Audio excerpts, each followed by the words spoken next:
इतनी विशाल संख्या में यहां हमें आशीर्वाद देने आए हैं, मैं हृदय से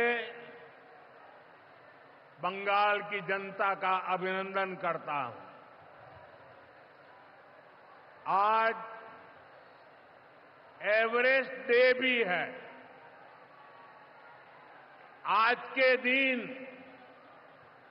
तेनजिंग नोर्गे जी ने एवरेस्ट पर अपना परचम लहराया था।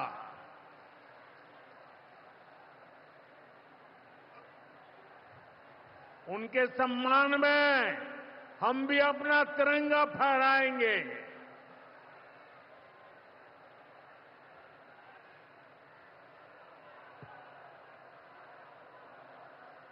और आज ही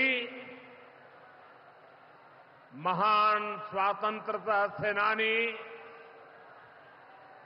रामानंद चटर्जी की जयंती भी है। ये महान संतानें हमें प्रेरित करती है, बड़े संकल्पों की सिद्धि के लिए हौसला देती है। साथियों, 21वीं सदी में भारत नए सामर्थ्य के साथ समृद्धि की नई गाथा लिख रहा है। आज देश का हर नागरिक भारत को विकसित राष्ट्र बनाने के लिए जुटा है, दिन रात जुटा है। और विकसित भारत बनाने के लिए पश्चिम बंगाल का भी विकसित होना बहुत जरूरी है। और इसलिए पश्चिम बंगाल को भी नई ऊर्जा के साथ जुटना है। बंगाल को फिर उसी भूमिका में आना होगा जो कभी यहां की पहचान थी। इसके लिए जरूरी है कि पश्चिम बंगाल फिर से नॉलेज का, ज्ञान विज्ञान का केंद्र बने। बंगाल मेक इन इंडिया का एक बहुत बड़ा सेंटर बने। बंगाल देश में पोर्ट लेड डेवलपमेंट को गति दे। बंगाल अपनी विरासत पर गर्व करते हुए, उसे संरक्षित करते हुए तेज गति से आगे बढ़े। साथियों, केंद्र की भाजपा सरकार इसी संकल्प के साथ काम कर रही है। भाजपा पूर्वोदय की नीति पर चल रही है। बीते दशक में बीजेपी सरकार ने यहां के विकास के लिए हजारों करोड़ों का निवेश किया है। अब से कुछ देर पहले यहां सिटी गैस डिस्ट्रीब्यूशन नेटवर्क का शुभारंभ भी हुआ है। केंद्र सरकार के प्रयासों से ही कल्याणी एम्स बना है। न्यू अलीपुरद्वार और न्यू जलपाईगुड़ी जैसे रेलवे स्टेशनों का पुनर्विकास किया जा रहा है। बंगाल की व्यापारिक गतिविधियों को उत्तर भारत से जोड़ने के लिए डेडिकेटेड फ्रेट कॉरिडोर बन रहा है। कोलकाता मेट्रो का अभूतपूर्व विस्तार किया गया है। ऐसे अनेक प्रोजेक्ट हैं जो भारत सरकार यहां पूरे करवाने का प्रयास कर रही है। भाजपा सरकार ईमानदारी से सबका साथ सबका विकास के मंत्र को लेकर बंगाल की प्रगति के लिए समर्पित है, क्योंकि बांग्लार उदय तबई विकसित भारतेर जय। साथियों, ये समय पश्चिम बंगाल के लिए बहुत अहम है। ऐसे में पश्चिम बंगाल के हर नौजवान पर, आप सब पर बहुत बड़ा दायित्व है। आप सबने मिलकर के बंगाल का भविष्य तय करना है। आज पश्चिम बंगाल एक साथ कई संकटों से घिरा हुआ है। एक संकट समाज में फैली हिंसा और अराजकता का है। दूसरा संकट माताओं बहनों की असुरक्षा का है, उन पर हो रहे जघन्य अपराधों का है। तीसरा संकट नौजवानों में फैल रही घोर निराशा का है, बेतहाशा बेरोजगारी का है। चौथा संकट घनघोर करप्शन का है। यहां की सिस्टम पर लगातार कम होते जनविश्वास का है।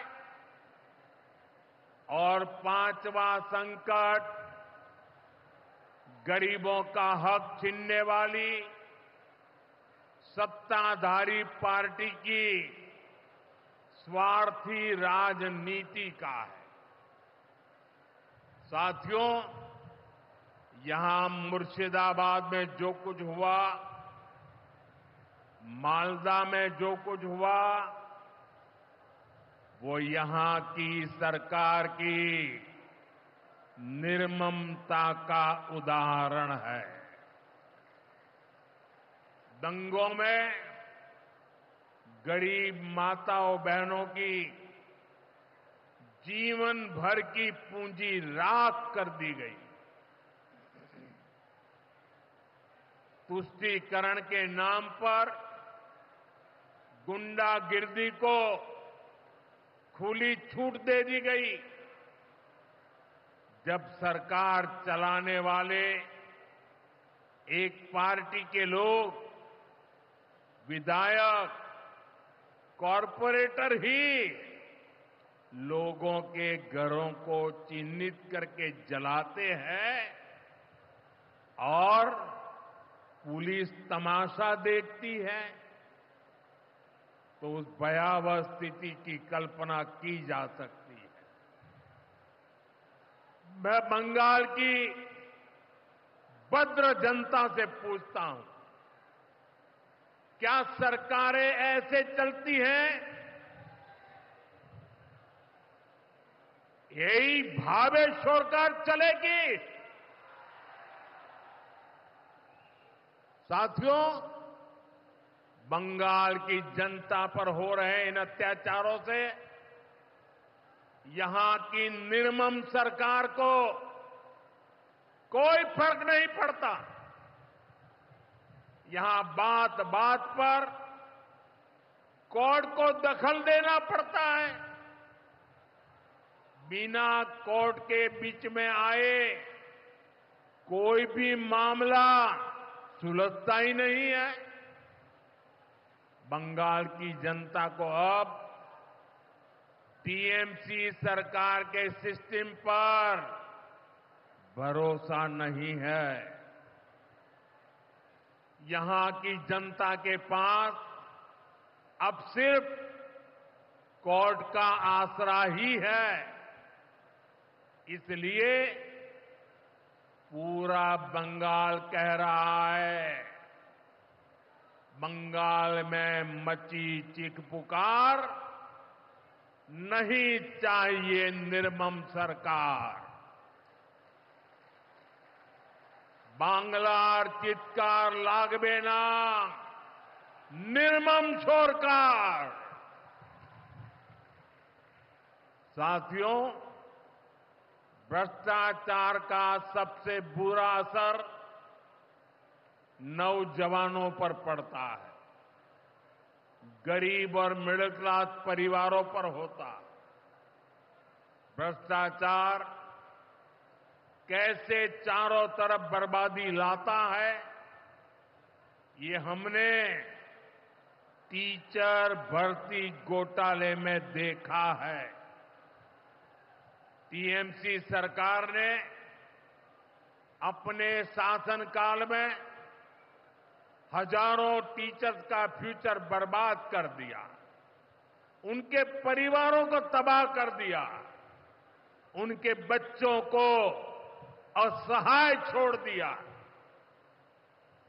टीएमसी के घोटालेबाजों ने सैकड़ों गरीब परिवार के बेटे बेटियों को अंधकार में धकेल दिया है।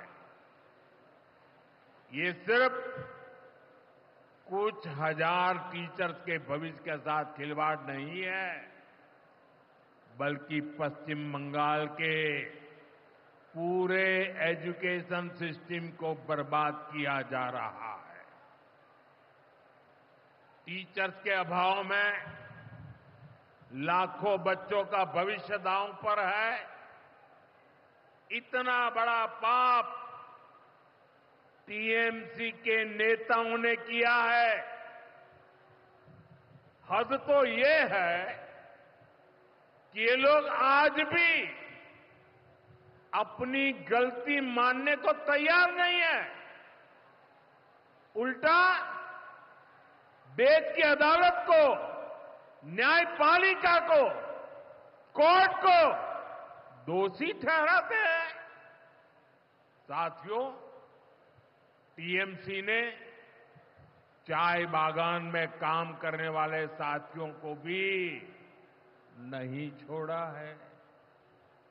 यहां सरकार की कुनीतियों के कारण टी गार्डन लगातार बंद होते जा रहे हैं। मजदूरों के हाथ से काम निकलता चला जा रहा है। यहां पीएफ को लेकर जो कुछ भी हुआ वो बहुत शर्मनाक है। ये गरीब मेहनतकश लोगों की कमाई, उस पर डाका डाला जा रहा है। टीएमसी सरकार इसके दोषी लोगों को बचाने की कोशिश कर रही है। और मैं बंगाल के मेरे भाई बहन आपको विश्वास दिलाने आया हूं, भाजपा ये नहीं होने देगी।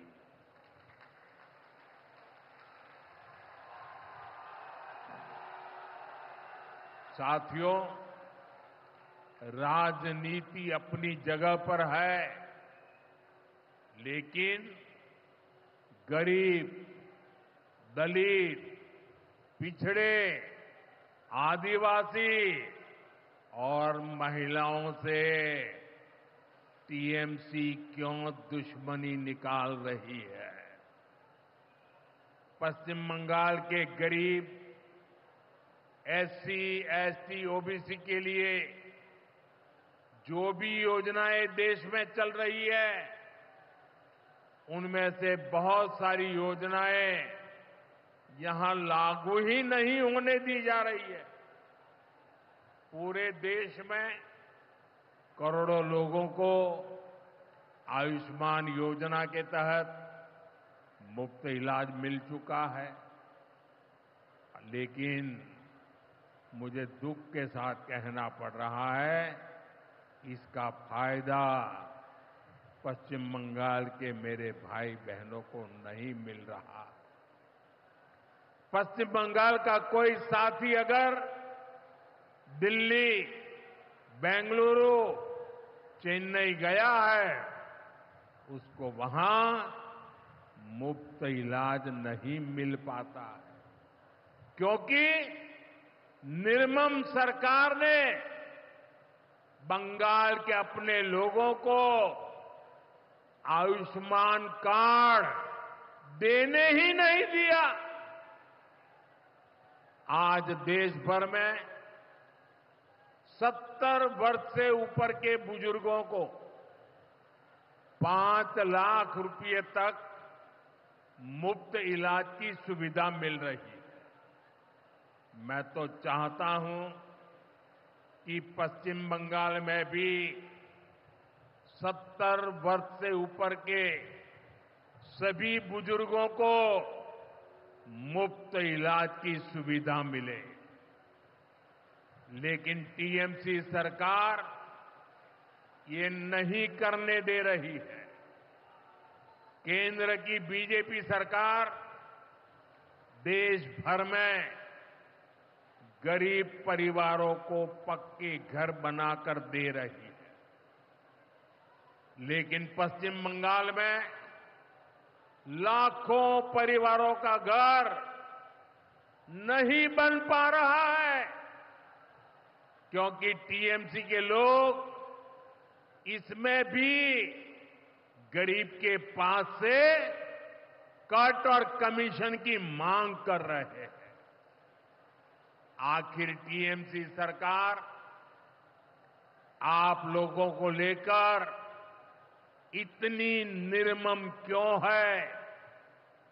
साथियों, यहां की निर्मम सरकार के जितने उदाहरण दो वो कम है। पश्चिम बंगाल में बहुत बड़ी संख्या में हमारे विश्वकर्मा भाई बहन हैं। ये लोग हाथ के हुनर से अनेक प्रकार के काम करते हैं। इनके लिए पहली बार भाजपा सरकार विश्वकर्मा योजना लाई है। इसके तहत देश के लाखों लोगों को ट्रेनिंग मिली है, पैसा मिला है, नए टूल मिले हैं, आसान ऋण मिला है, लेकिन पश्चिम बंगाल में 8 लाख एप्लीकेशन अभी भी लटकी पड़ी है। निर्मम सरकार उस पर बैठ गई है, क्योंकि टीएमसी सरकार इस योजना को भी लागू नहीं कर रही है। साथियों, टीएमसी सरकार की मेरे आदिवासी भाई बहनों से भी दुश्मनी कुछ कम नहीं है। देश में पहली बार जनजातियों में भी सबसे पिछड़ी जनजातियों के लिए पीएम जनमन योजना बनाई गई है। पश्चिम बंगाल में बहुत बड़ा आदिवासी समाज है। टीएमसी सरकार गरीब आदिवासियों का विकास भी नहीं होने दे रही है। उसने पीएम जनमन योजना को यहां लागू नहीं किया। टीएमसी हमारे आदिवासी समाज को भी वंचित ही रखना चाहती है। साथियों, टीएमसी को आदिवासी समाज के सम्मान की परवाह नहीं है। 2022 में जब एनडीए ने एक आदिवासी महिला को राष्ट्रपति उम्मीदवार बनाया तो सबसे पहले विरोध करने वाली पार्टी टीएमसी थी। बंगाल के आदिवासी इलाकों की उपेक्षा भी यही दिखाती है कि इन्हीं आदिवासी समाज से टीएमसी वालों को कोई लगाव नहीं है, कोई लेना देना नहीं। साथियों, कुछ दिन पहले दिल्ली में नीति आयोग की गवर्निंग काउंसिल की बहुत महत्वपूर्ण बैठक हुई। ये एक अहम मंच होता है जहां देश भर के मुख्यमंत्री मिलकर विकास पर चर्चा करते हैं। लेकिन अफसोस की बात है कि इस बार बंगाल सरकार इस बैठक में मौजूद ही नहीं रही। दूसरे गैर भाजपा शासित राज्य आए, सभी दल के नेता आए, हमने साथ बैठकर चर्चा की, लेकिन टीएमसी को तो सिर्फ और सिर्फ 24 घंटा पॉलिटिक्स करना है और कुछ करना ही नहीं है। पश्चिम बंगाल का विकास, देश की प्रगति उनकी प्राथमिकता में है ही नहीं। साथियों, केंद्र सरकार की जिन योजनाओं को यहां लागू किया भी गया है, उनको पूरा नहीं किया जा रहा। पीएम ग्राम सड़क योजना के तहत पश्चिम बंगाल के गांवों के लिए 4000 किलोमीटर की सड़कें स्वीकृत की गई। इनको पिछले साल तक पूरा हो जाना था। 4000 किलोमीटर तो छोड़िए, यहां 400 किलोमीटर सड़कें भी नहीं बन पाई है। साथियों, इंफ्रास्ट्रक्चर के काम से सुविधाएं भी बनती है और रोजगार भी बनते हैं। लेकिन हालत ये है कि पश्चिम बंगाल में 16 बड़े इंफ्रास्ट्रक्चर प्रोजेक्ट यहां की सरकार अटकाए हुए है। ये 90,000 करोड़ रुपए से अधिक के प्रोजेक्ट हैं। कहीं रेल लाइन आनी थी, रुकी पड़ी है। कहीं मेट्रो बननी थी, रुकी पड़ी है। कहीं हाईवे बनना था, बंद पड़ा है। कहीं अस्पताल बनना था, कोई पूछने वाला नहीं। ऐसे प्रोजेक्ट्स को ये टीएमसी ने लटका करके रखा है। ये पश्चिम बंगाल के आप लोगों के साथ बहुत बड़ा धोखा है। साथियों, आज जब सिंदूर खेला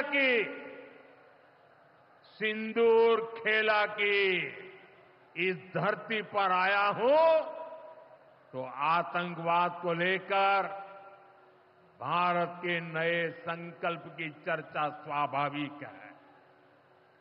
22 अप्रैल को पहलगाम में, जम्मू कश्मीर में आतंकियों ने जो बर्बरता की, उसके बाद पश्चिम बंगाल में भी बहुत गुस्सा था। आपके भीतर जो आक्रोश था, आपका जो गुस्सा था, उसको मैं भली भांति समझता था। आतंकवादियों ने हमारी बहनों का सिंदूर मिटाने का दुस्साहस किया। हमारी सेना ने उनको सिंदूर की शक्ति का एहसास करा दिया।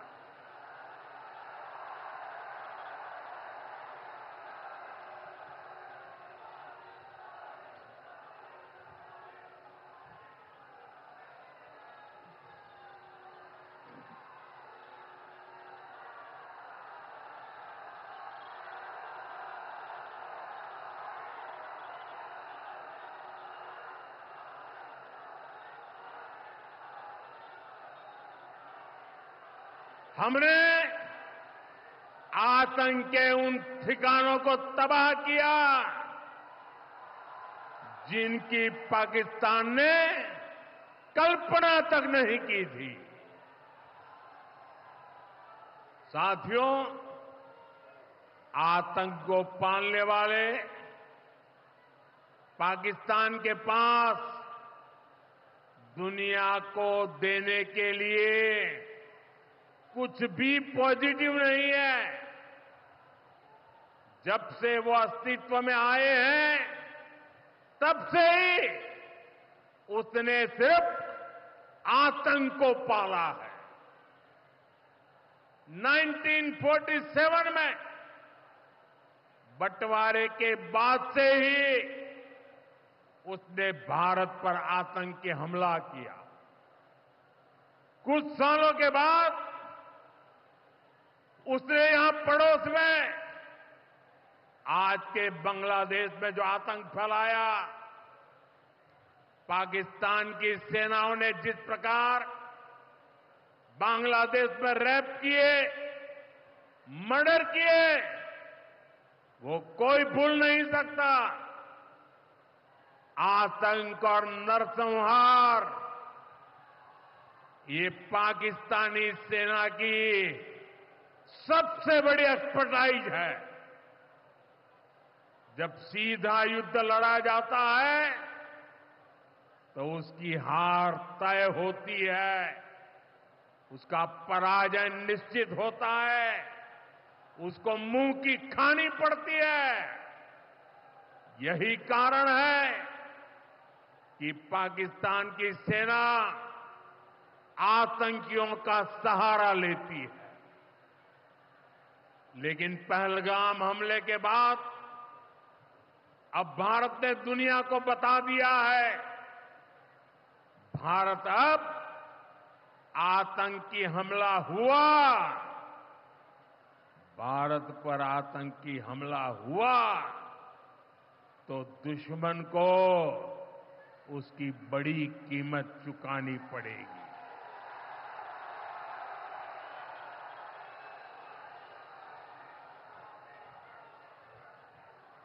और पाकिस्तान समझ ले, 3 बार घर में घुस करके मारा है तुम्हें।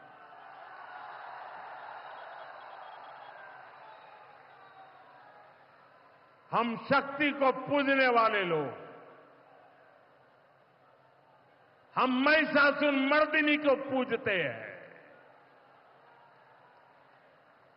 बंगाल टाइगर की इस धरती से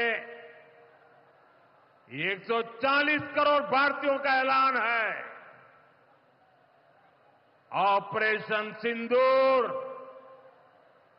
अभी खत्म नहीं हुआ है।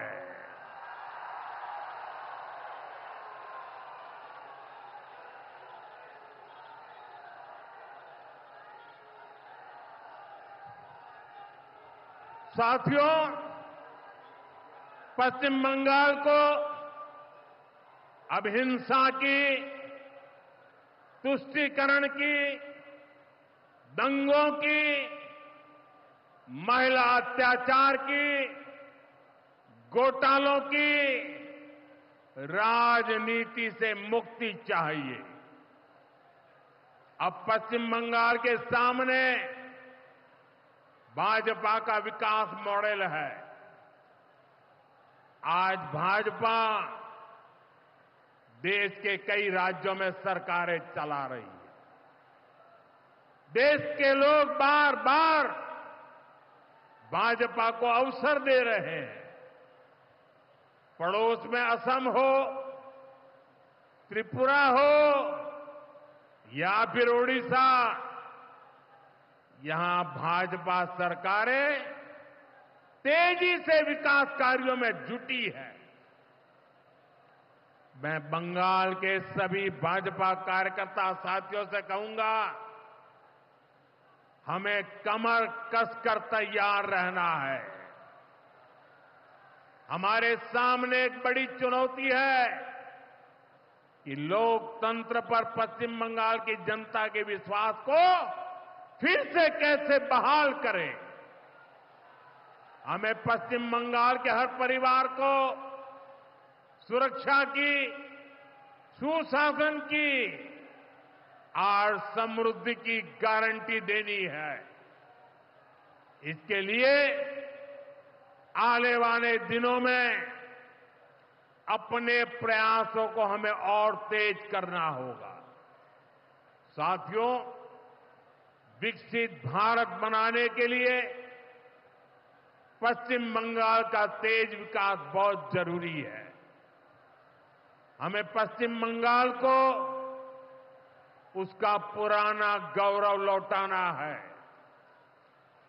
ये हम सभी मिलकर करेंगे और करके रहेंगे। एक बार फिर आप सभी को इतनी बड़ी संख्या में यहां आने के लिए बहुत बहुत आभार व्यक्त करता हूं। मेरे साथ तिरंगा ऊंचा करके बोलिए, भारत माता की, भारत माता की, भारत माता की, भारत माता की। बहुत बहुत धन्यवाद।